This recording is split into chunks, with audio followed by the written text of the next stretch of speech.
début, fin, Lénine.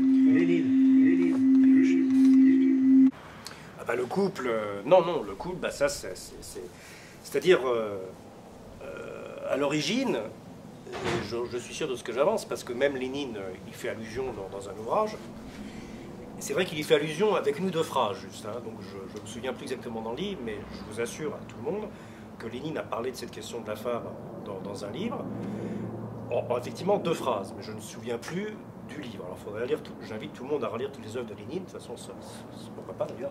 Et donc on trouvera les deux phrases auxquelles je faisais allusion, dans lesquelles Lénine dit, en résumant, voilà, au début, il y avait... c'est d'ailleurs un hommage vibrant, il rend un hommage vibrant aux anarchistes, aux tolstoïens et donc aux femmes, en disant qu'effectivement les femmes et les anarchistes ont apporté cette vérité au monde, qu'au début il n'y avait pas d'organisation sociale. Hein, il y avait la femme qui existait, qui mettait des enfants au monde, et c'était elle qui régissait le monde tel qu'il devait être, dans l'amour des hommes. Il n'y avait pas de possession de la femme pour un homme, d'un homme pour une femme.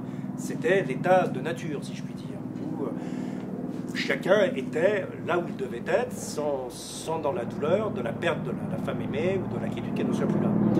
Et d'ailleurs, Lénine a rendu hommage à cet état de nature au début, tel que Tolstoï a pu le décrire. Et voilà. Et que maintenant, et ça Lénine n'est pas d'accord avec ça, comme on a voulu normaliser la situation, on a donné des rôles. Le rôle de la femme, le rôle de l'homme. Et le couple, en gros, ne sert qu'à favoriser la consommation. C'est-à-dire, c'est évident que quand les homosexuels demandent le mariage, c'est évident que c'est sous la pression des avocats, puisque qui dit mariage dit divorce, qui dit divorce dit procédure, et en plus de ça, quand les gens divorcent, ils achètent chacun un frigidaire. Quand tu es un couple, tu as un frigidaire pour deux, et c'est très mauvais pour la consommation. Si tout le monde divorce, chacun a un frigidaire pour soi.